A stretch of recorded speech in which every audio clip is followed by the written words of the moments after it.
Hello dear students. तो आज हम लोग ऑर्गेनिक केमिस्ट्री का एक चैप्टर को स्टडी करने जा रहे हैं जिसका नाम है बच्चों पॉलीमर्स। आज हम लोग स्टडी करेंगे पॉलीमर्स का। बच्चों पॉलीमर्स टू ग्रीक वर्ड से बना है, पोली और मर्स। पोली का अर्थ होता है बच्चों मेनी, पोली मीन्स मेनी, और मर्स का अर्थ होता है बच्चों यूनिट या पार्ट। पोली मीन्स मेनी, मर्स का अर्थ क्या हुआ यूनिट या पार्ट। जब मेनी यूनिट्स आपस में कोवैलेंट बॉन्ड से जुड़ता है, चिपकता है, तो एक बड़ा सा एक लार्ज मॉलिक्यूल्स का निर्माण होता है जिसको हम लोग कहते हैं बच्चों पॉलीमर्स। तो पॉलीमर्स क्या है? तो मेनी यूनिट्स जब लार्ज नंबर्स में आपस में कोवैलेंट बॉन्ड से चिपकता है तो निर्माण होता है बच्चों पॉलीमर्स का। जो पॉलीमर होगा उसमें क्या होता है? पॉलीमर में छोटा यूनिट आपस में जुड़ता जाता है। तो जब छोटा यूनिट मेनी नंबर्स में आपस में जुड़ता है तब एक लार्ज अर्थात एक मैक्रो मॉलिक्यूल्स का निर्माण होता है जिसे हम लोग कहते हैं बच्चों पॉलीमर्स। डेफिनेशन आइए जानते हैं पॉलीमर्स का। The term polymer is defined as large molecules। ये जो पॉलीमर शब्द है यह लार्ज मॉलिक्यूल को इंडिकेट करता है, क्योंकि अभी आपने जाना कि जब मेनी छोटा यूनिट आपस में जुड़ता है कोवैलेंट बॉन्ड से तब एक लार्ज मॉलिक्यूल्स का निर्माण होता है, उसी को हम लोग कहते हैं पॉलीमर्स। ये जो वर्ड है पॉलीमर, तो पॉलीमर वर्ड डिफाइन करता है किसको? लार्ज मॉलिक्यूल्स को, which are formed by joining of repeating structural units on a large scale। जब लार्ज नंबर में, लार्ज स्केल में छोटा यूनिट्स आपस में ज्वाइनिंग करता है तब निर्माण होता है पॉलीमर्स का। बच्चों जैसे पॉलीमर बनता है किससे बच्चों? छोटा यूनिट से, और वो छोटा यूनिट को क्या कहेंगे? मोनोमर। क्या बोलेंगे बच्चों? मोनोमर। तो मोनोमर्स का यूनिट जब आपस में जुड़ता है तब निर्माण होता है बच्चों किसका? पॉलीमर। आइए हम लोग पॉलीमर को रिप्रेजेंट करने का तरीका को समझें। जैसे बच्चों अभी मैं इसको मिटा देता हूं। मोनोमर से बनता है पॉलीमर। जब मोनोमर यूनिट्स मेनी नंबर्स में कोवैलेंट बॉन्ड के थ्रू आपस में जुड़ेगा, चिपकेगा, तब निर्माण होगा बच्चों पॉलीमर्स का। जैसे मान लेते बच्चों हमारे पास कोई मोनोमर है, ठीक। अब मोनोमर कितनी संख्या में है? तो मान लेते हैं हमारे पास मेनी नंबर्स में मोनोमर्स है। माना हुआ मेनी नंबर क्या बच्चों? n है। तो हमारे पास n नंबर में क्या है बच्चों? मोनोमर है। n नंबर में क्या है? मोनोमर है। अब ये n नंबर में जो मोनोमर है, जब ये n नंबर में मोनोमर यूनिट्स आपस में जुड़ेगा तब निर्माण होगा बच्चों पॉलीमर का। तो पॉलीमर को रिप्रेजेंट करने का तरीका बहुत आसान है। जो मोनोमर है इसके यूनिट को आप एग्जैक्टली यहां पर देखकर इंडिकेट कर दो, मोनोमर। फिर क्या करना है? दायां साइड भी बॉन्ड ऐसे इंडिकेट करना है, वैकेंट बॉन्ड, इधर भी वैकेंट बॉन्ड, दायां साइड भी और बायां साइड दोनों तरफ आपको इस बॉन्ड को रिप्रेजेंट कर देना है। जो भी मोनोमर होगा यहां पर, मोनोमर के प्लेस पर जो भी मोनोमर होगा एग्जैक्टली उस मोनोमर को राइट साइड देखकर ड्राइंग कर लेना है और राइट और लेफ्ट साइड दोनों साइड इस तरह से बॉन्ड रिप्रेजेंट कर देना है। तो इस तरह से बॉन्ड रिप्रेजेंट करना ये बयान करती है कि राइट साइड और भी बहुत सारा मोनोमर यूनिट आपस में चिपका हुआ है और लेफ्ट साइड भी और भी मोनोमर यूनिट्स आपस में चिपका हुआ है। तो अब हम लोग क्या, जब n नंबर्स में मोनोमर यूनिट्स आपस में चिपक जाएगा तब हम लोग लिख देंगे बच्चों मोनोमर का होल n। जैसे हमारे पास 2 ऑक्सीजन है, ठीक है, 2 ऑक्सीजन है हमारे पास। तो अभी ये 2 ऑक्सीजन आपस में चिपका हुआ नहीं है। जब 2 ऑक्सीजन एटम आपस में जुड़ जाता है तो कैसे लिखते हैं बच्चों हम लोग, ऐसे O2। उसी तरह से जब n नंबर में मोनोमर यूनिट आपस में जुड़ेगा तो हम लोग कैसे लिखेंगे, मोनोमर यूनिट्स का होल n यहां पर रिप्रेजेंट होगा।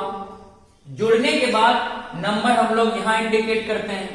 इस तरह से बन गया बच्चों क्या, पॉलीमर। पॉलीमर इसी तरह से ये हम लोग रिप्रेजेंट करते हैं। रिप्रेजेंट करने का ये हमारा तरीका है।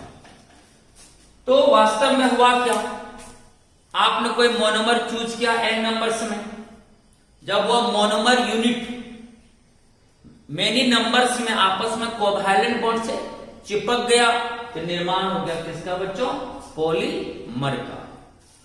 अब मोनोमर से पॉलीमर का बनना यह प्रोसेस कहलाता है बच्चों पॉलीमराइजेशन। ये भी क्वेश्चन आ सकता है, व्हाट इज पॉलीमराइजेशन। तो जब मेनी मोनोमर यूनिट्स आपस में जुड़ जाता है तब निर्माण होता है पॉलीमर का। इस तरह से मोनोमर से पॉलीमर का बनना वही कहलाता है बच्चों पॉलीमराइजेशन। आइए डेफिनेशन देखते हैं पॉलीमराइजेशन का।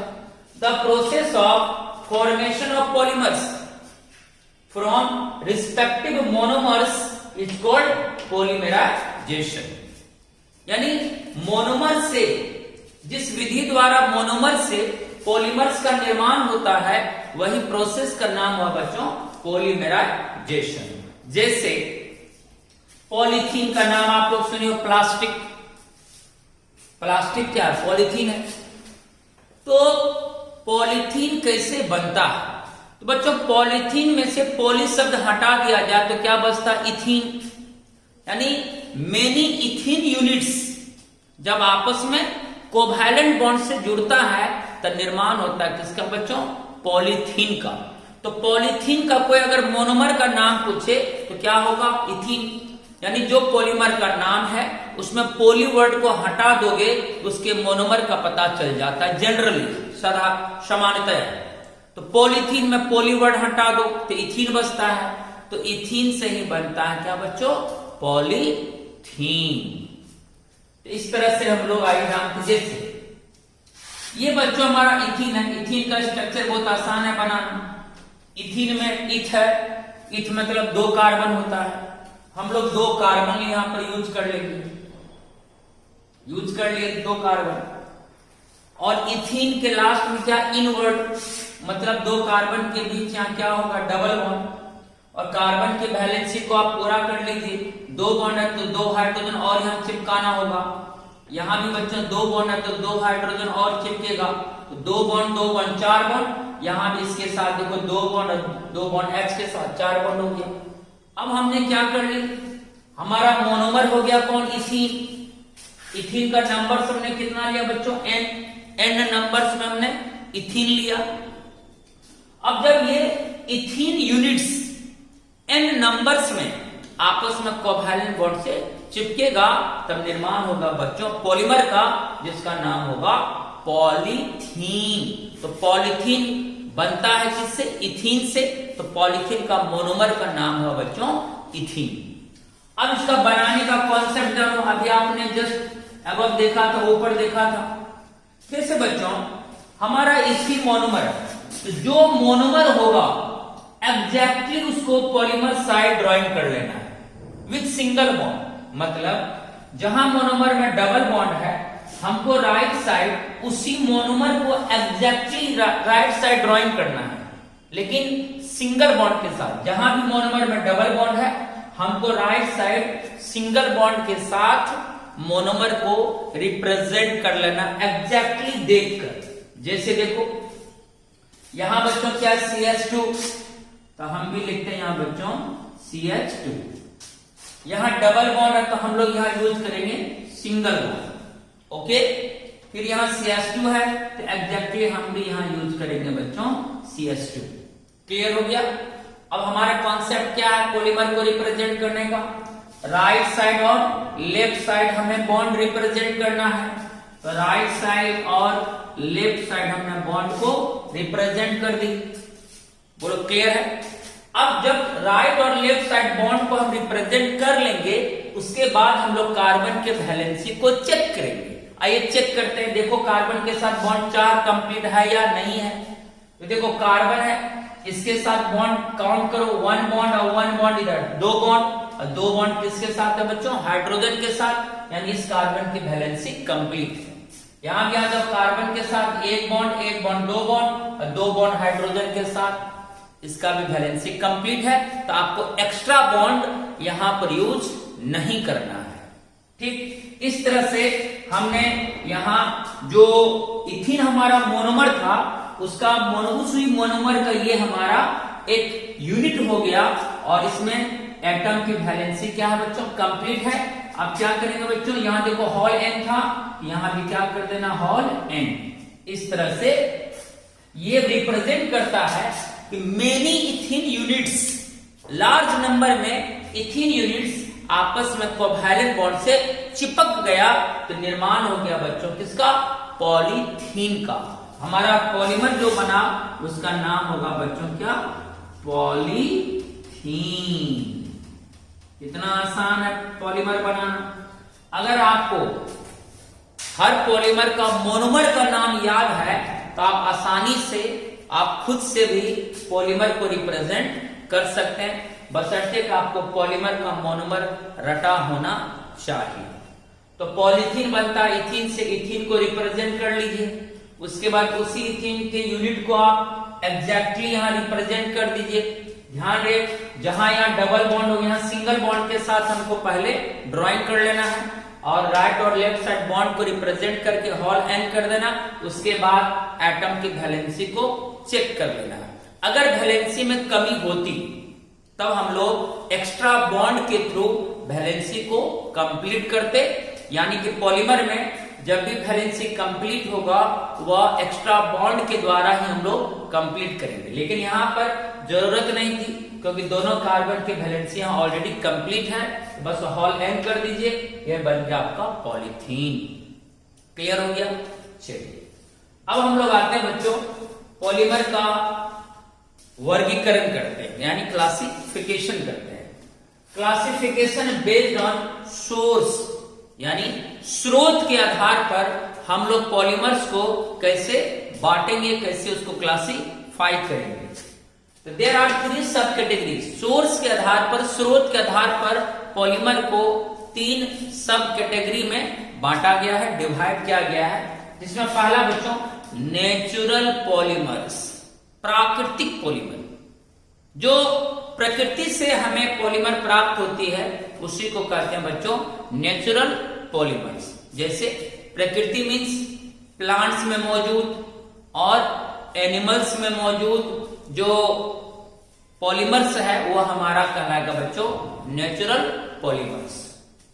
This polymers are found in plants and animals, यानी प्लांट बेस्ड पॉलीमर्स और एनिमल्स बेस्ड पॉलीमर्स को हम लोग कहेंगे बच्चों नेचुरल पॉलीमर्स। तो नेचुरल पॉलीमर हमें कहां मिलेगा? तो नेचुरल पॉलीमर्स हमें मिलेगा प्लांट्स में और एनिमल्स में। Examples are proteins, cellulose, starch, resins and natural रबड़। नेचुरल रबड़, प्राकृतिक रबड़।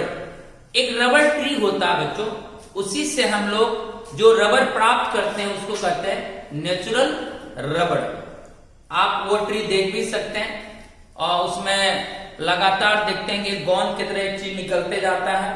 जब हम उसके बार्क को हटाते हैं तो इस तरह से नेचुरल जो ट्री है, जो हमारा रबर ट्री बोलते हैं, रबर ट्री से हमें नेचुरल रबर की प्राप्ति होती है। आइए हम लोग कुछ जानते हैं नेचुरल रबर के बारे में। Natural rubber obtained from rubber tree.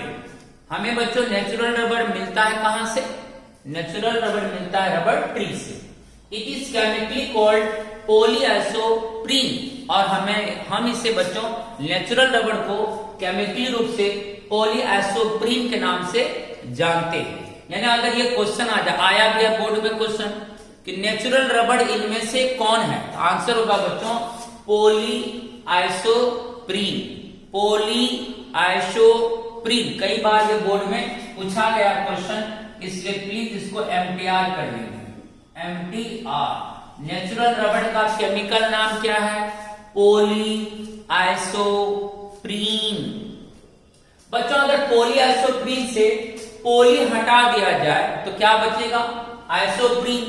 तो आइसोप्रीन हुआ मोनोमर का नाम, यानी आइसोप्रीन मोनोमर से ही निर्माण होता है बच्चों नेचुरल रबर का, जिसका नाम है polyisoprene. It is a polymer of isoprene, यानी आइसोप्रीन से ही निर्माण होता है पॉलीआइसोप्रीन का। इसका मतलब हुआ आइसोप्रीन मोनोमर हुआ जब मेनी नंबर्स में आइसोप्रीन यूनिट्स आपस में चिपकेगा तो निर्माण होगा पॉलीआइसोप्रीन का। तो ये जो मोनोमर है, नेचुरल रबर का नाम नहीं भूलना है।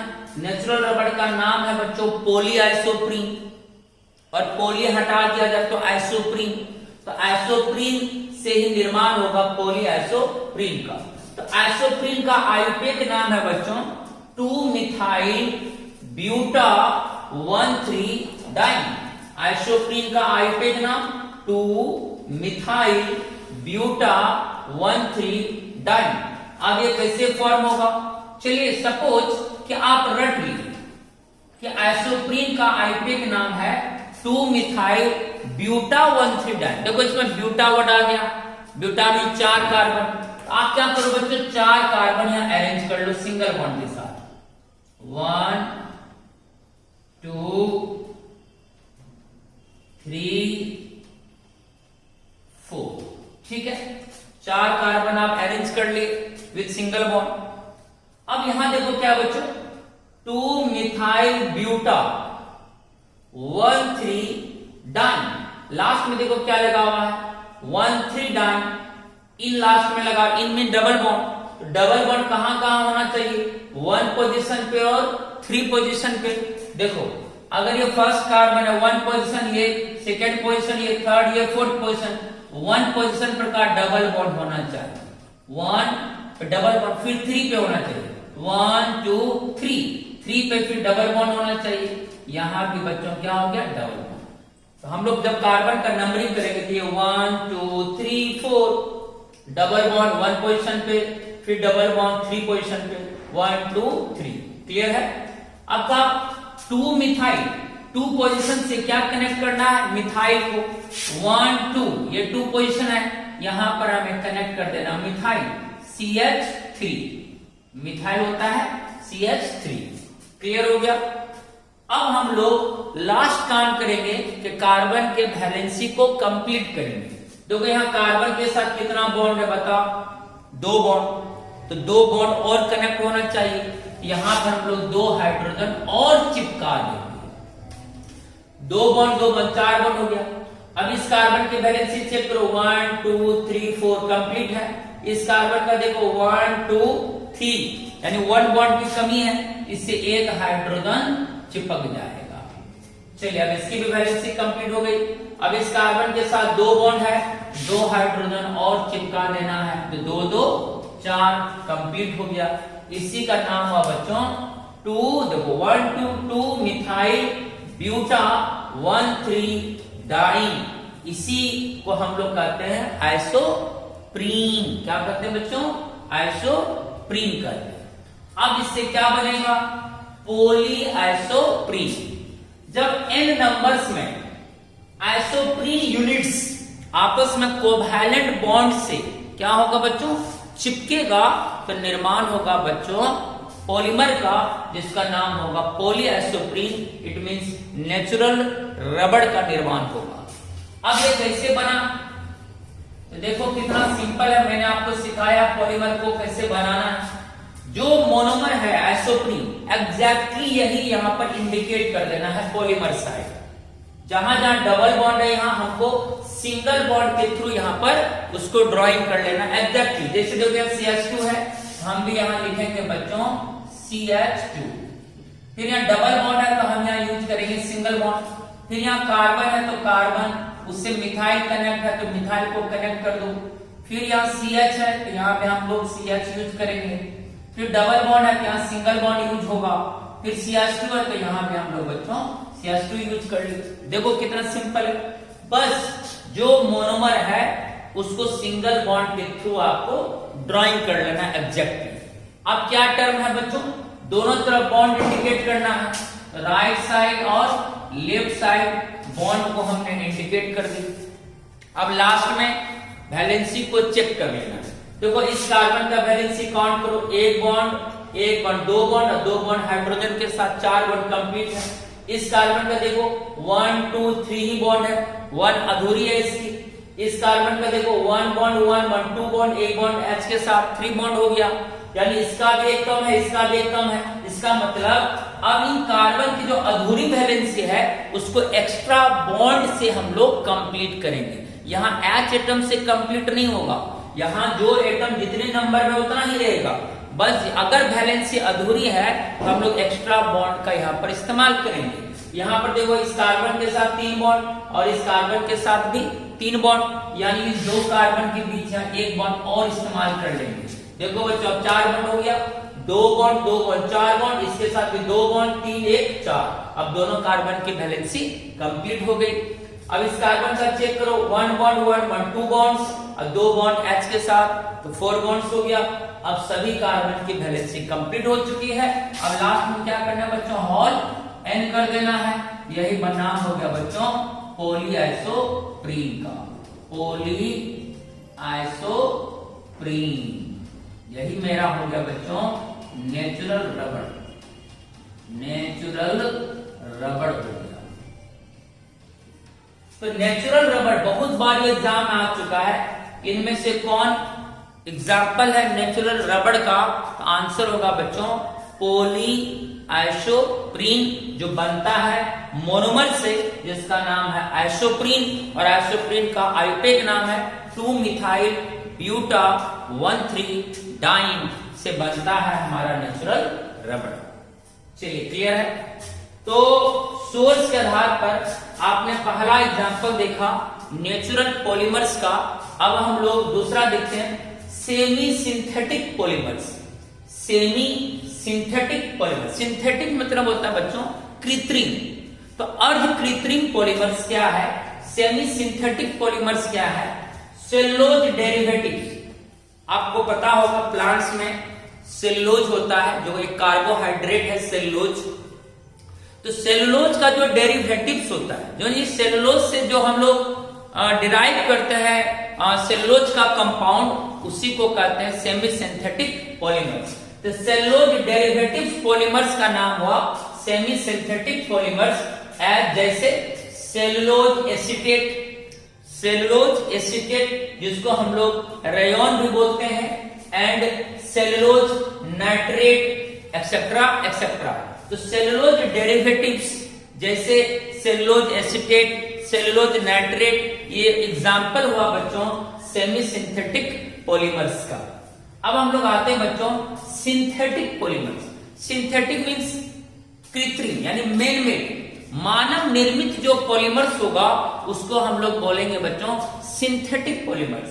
तो सिंथेटिक पॉलीमर्स कहेंगे, मैन मेड पॉलीमर्स को कहेंगे हम लोग बच्चों सिंथेटिक पॉलीमर्स। जैसे प्लास्टिक, जैसे पॉलीथीन होता है, जो भी प्लास्टिक है वो क्या है बच्चों पॉलीथीन है, वह मैन मेड पॉलीमर्स है, मानव निर्मित पॉलीमर्स है। सिंथेटिक फाइबर्स, जैसे सिंथेटिक फाइबर्स में नायलॉन 6,6 आता है। सिंथेटिक रबर्स, कृत्रिम रबर्स भी होता है। ये था नेचुरल रबड़ जो रबर ट्रिप से हम लोग प्राप्त करते हैं, जिसका नाम है पॉलीआइसोप्रीन। लेकिन मानव निर्मित रबड़ भी होती है जो मार्केट में भी मिलती है। तो मानव निर्मित जो हमारा रबड़ है वो हो गया हमारा बच्चों सिंथेटिक रबड़। इसका एग्जांपल हुआ जैसे बूना एस। बूना एस एक पॉलीमर्स का नाम है, एक सिंथेटिक रबड़ होता है बूना एस, वही हुआ हमारा कृत्रिम पॉलीमर्स। बूना एस क्या है नहीं है, आगे आप लोग इसके बारे में स्टडी करेंगे कि बूना एस कैसे बनता है। तो बूना एस दो अलग अलग मोनोमर्स से बनता है। एक मोनोमर का नाम बूना होता है, एक मोनोमर का नाम एस होता है। जब ये दो मोनोमर का यूनिट्स आपस में चिपकता है तब निर्माण होता है बच्चों बूना एस का। और बूना एस एग्जाम्पल है सिंथेटिक रबड़ का। अगर ये क्वेश्चन आए इनमें से कौन सिंथेटिक रबड़ है, कृत्रिम रबड़ है, तो आंसर होगा बूना एस। लेकिन कौन इसमें से नेचुरल रबड़ है, तो एग्जाम्पल होगा बच्चों पॉलीएसोप्रीन। तो यहां बूना का अर्थ होता है, बूना मीन्स होता है ब्यूटा 1,3 डाइन, एक मोनोमर का नाम हुआ। और दूसरा मोनोमर एस है, एस का अर्थ होता है बच्चों स्टायरीन। तो जब ब्यूटा 1,3 डाइन एंड स्टायरीन आपस में कोवैलेंट बॉन्ड से चिपकता है तब एक पॉलीमर्स बनता है, सिंथेटिक पॉलीमर, जिसका नाम होता है बच्चों बूना एस। इसके बारे में हम लोग अच्छा तरह से स्टडी करेंगे आगे के लेक्चर्स में, ठीक है। बस आपको ये पता करना है सिंथेटिक रबड़ हुआ कौन, बूना एस। सिंथेटिक फाइबर्स हुआ नायलॉन 66, प्लास्टिक हुआ पॉलीथीन। ये सब उदाहरण है सिंथेटिक पॉलीमर्स का। बहुत सारा उदाहरण है सिंथेटिक पॉलीमर्स का, उसका एक हम लिस्ट आपको देंगे कि कौन कौन इसमें से सिंथेटिक पॉलीमर्स है और उसका कौन कौन मोनोमर्स है, किन किन मोनोमर्स से वो सब सिंथेटिक पॉलीमर्स का निर्माण होता है। ये था बच्चों क्लासिफिकेशन बेस्ड ऑन सोर्स, यानी सोर्स के आधार पर, स्रोत के आधार पर पॉलीमर्स को 3 सब कैटेगरीज में बांटा गया। पहला नेचुरल पॉलीमर्स, दूसरा सेमी सिंथेटिक पॉलीमर्स और तीसरा बच्चों सिंथेटिक पॉलीमर्स अर्थात मैन मेड पॉलीमर्स। अब हम लोग आते हैं अनदर क्लासिफिकेशन में, classification based on structure of polymers. Polymers के संरचना के आधार पर पॉलीमर्स को कई भागों में बांटा गया है, जिसमें पहला बच्चों लीनियर पॉलीमर्स। लीनियर मींस क्या होता है बच्चों, straight chain, long straight chain polymers. तो स्ट्रेट चेन जो पॉलीमर्स होगा उसका नाम होगा बच्चों लीनियर पॉलीमर्स। तो लीनियर पॉलीमर्स मींस हुआ long and straight chain polymers. इसका एग्जांपल है बच्चों HDP, बस एग्जांपल याद रखना है HDP, हाई डेंसिटी पॉलीथीन।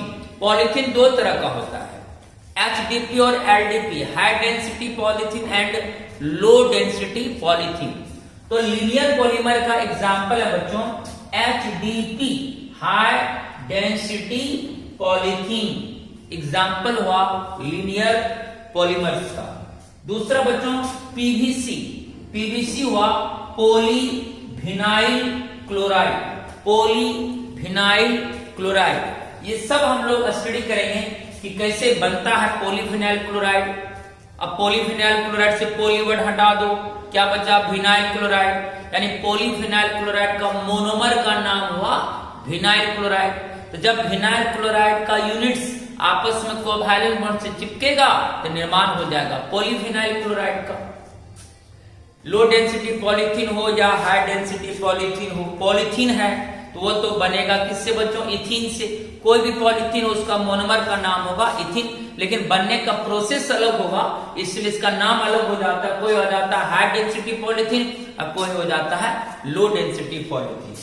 तो हाई डेंसिटी पॉलीथीन और PVC पॉलीविनाइल क्लोराइड, ये एग्जांपल हुआ लीनियर पॉलीमर्स का। लीनियर मतलब देखो ये चेन कैसा बच्चों, लीनियर चेन मतलब होता है उसमें कोई ब्रांच नहीं होना चाहिए। देखो ये सब लीनियर चेन है, जैसे ये हमारा लीनियर चेन। अब जैसे कार्बन कार्बन कार्बन कार्बन, ये आपका स्ट्रेट चेन है, ऐसा मत समझना जिसमें कोई ब्रांच है। देखो अगर चुटकी में हम इन दोनों कार्बन को पकड़ के खींच दें तो क्या हो जाएगा, तो बिल्कुल सीधा हो जाएगा।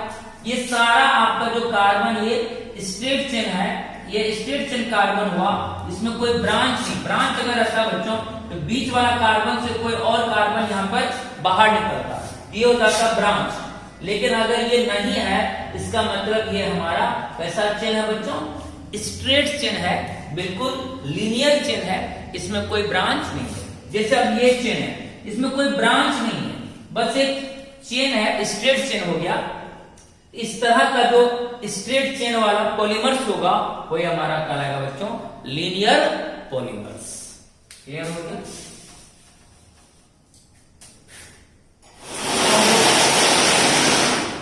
आगे देखते हैं बच्चों ब्रांच चेन पॉलीमर्स। तो स्ट्रक्चर के आधार पर पॉलीमर्स को 3 भागों में बांटा गया। लीनियर पॉलीमर जिसका एग्जांपल याद रखना है हाई डेंसिटी पॉलीथीन और पीवीसी पॉलीफिनाइल क्लोराइड। दूसरा स्ट्रक्चर के आधार पर दूसरा एग्जांपल बच्चों ब्रांच चेन पॉलीमर्स, यानी इसमें जो स्ट्रेट चेन होगा उसमें कहीं कहीं पर क्या होगा बच्चों, ब्रांच होगा। तो अगर स्ट्रेट चेन के साथ ब्रांच भी हो वह कहलाएगा बच्चों हमारा branch chain polymers. Polymers contain linear chain having some branches. हमारा लीनियर चेन होगा, जैसे ये देखो कार्बन की चेन की अगर बात करें इस तरह से, ये देखो बच्चों ये कार्बन का कैसा चेन है, स्ट्रेट चेन। अगर हम 2 कार्बन को ऐसे खींच दें तो बिल्कुल एक सीध में आ जाएगा, ये हुआ स्ट्रेट चेन ऑफ कार्बन, इसमें कोई ब्रांच नहीं है। लेकिन अगर इस लीनियर चेन में, इस स्ट्रेट चेन में क्या आ जाए, ब्रांच आ जाए, सम ब्रांचेज। जैसे यहाँ पर कार्बन आ गया, देखो ये ब्रांच हो गया, यहां पर एक कार्बन आ गया, ये ब्रांच हो गया। अगर लीनियर चेन के साथ कुछ ब्रांचेज हो वह कहलाएगा हमारा बच्चों ब्रांच चेन पॉलीमर्स। तो polymers contain linear chain having some branches called branch chain polymers. Example हो गया बच्चों इसका एलडीपी, याद रखना है एलडीपी का full form low density polythene. तो लीनियर पॉलीमर का एग्जांपल था एचडीपी हाई डेंसिटी पॉलीथीन। अब ब्रांच चेन पॉलीमर्स का एग्जांपल याद रखना है बच्चों एलडीपी लो डेंसिटी पॉलीथीन। जैसे देखो बच्चों ये हमारा लीनियर चेन स्ट्रेट चेन, ये हमारा क्या बच्चों स्ट्रेट चेन। उसमें देखो कहीं कुछ जगहों पर क्या है, ब्रांचेज है। तो linear chain with some branches, ये हो गया हमारा ब्रांच चेन पॉलीमर। देखो ये भी हमारा लीनियर चेन है, स्ट्रेट चेन है, और स्ट्रेट चेन के साथ यहाँ पर क्या आ गया, ब्रांच, ये हो गया बच्चों ब्रांच चेन पॉलीमर्स। अब आओ बच्चों क्रॉस लिंक्ड या नेटवर्क पॉलीमर्स। क्रॉस लिंक्ड या network polymers, polymers contain strong covalent bonds between various linear polymer chains. अगर 2 लीनियर चेन, अगर कई प्रकार का लीनियर चेन्स आपस में मजबूत कोवैलेंट बॉन्ड से जुड़ जाएगा तो निर्माण हो जाएगा बच्चों क्रॉस लिंक या नेटवर्क पॉलीमर्स का। जैसे ये देखो ये हमारा लीनियर चेन है, ये भी हमारा लीनियर चेन है, ये भी हमारा लीनियर चेन है, और ये स्ट्रॉन्ग कोवैलेंट बॉन्ड से क्या हुआ, जुड़ गया। जब कई प्रकार का लीनियर चेन पॉलीमर्स आपस में कोवैलेंट बॉन्ड से जुड़ जाता है वह निर्माण करता है बच्चों क्रॉस लिंक या नेटवर्क पॉलीमर्स का। तो polymers contain strong covalent bonds between various linear polymer chain.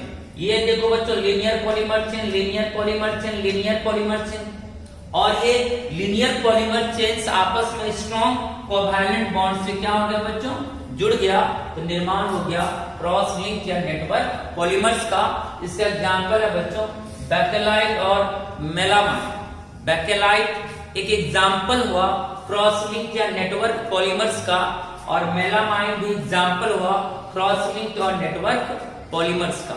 इस तरह से आपने आज 2 क्लासिफिकेशन पढ़ा। पहला क्लासिफिकेशन बेस्ड अपॉन सोर्स, 3 तरह से नेचुरल रबड़, सेमी सिंथेटिक पॉलीमर पढ़ा। तीसरा आपने पढ़ा सिंथेटिक पॉलीमर, और दूसरा क्लासिफिकेशन पढ़ा बच्चों classification based on structure of polymers. Polymers के संरचना के आधार पर पॉलीमर्स को 3 कैटेगरी में बांटा गया। फर्स्ट लीनियर पॉलीमर्स, दूसरा ब्रांच चेन पॉलीमर्स, और तीसरा क्रॉस लिंक या नेटवर्क पॉलीमर्स। लीनियर पॉलीमर का दो एग्जांपल माइंड में रखना है बच्चों, HDP हाई डेंसिटी पॉलीथीन और PVC polyvinyl chloride. Branch chain polymers का एक ही एग्जांपल याद रखना है कम से कम, LDP लो डेंसिटी पॉलीथीन, और क्रॉस लिंक या नेटवर्क पॉलीमर्स का दो एग्जांपल कम से कम याद रखना है बच्चों, बैकेलाइट और मेलामाइट। एग्जांपल हुआ क्रॉस लिंक का पॉलीमर्स का। इसमें बस होता क्या है, मेनी लीनियर पॉलीमर चेन्स आपस में स्ट्रॉन्ग कोवैलेंट बॉन्ड से जुड़ता है तो निर्माण होता है बच्चों क्रॉस लिंक या नेटवर्क पॉलीमर्स का। इस तरह से बच्चों आज आपने पॉलीमर्स का फर्स्ट लेक्चर पढ़ा कि पॉली मीन्स मेनी, मर्स मीन्स यूनिट, मेनी यूनिट्स। जब मोनोमर का, किसी भी मोनोमर का मेनी यूनिट्स आपस में कोवैलेंट बॉन्ड से जुड़ता है तो एक लार्ज मॉलिक्यूल्स का निर्माण होता है जिसको हम लोग बोलते हैं बच्चों पॉलीमर्स।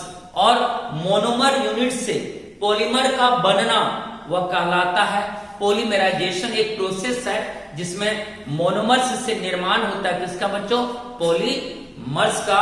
और आपको कुछ मुद्दा याद रखना है, जैसे नेचुरल रबड़ का नाम, नेचुरल रबड़ का नाम बच्चों क्या है, पॉली आइसोप्रीन। कई बार बोर्ड में पूछा गया है।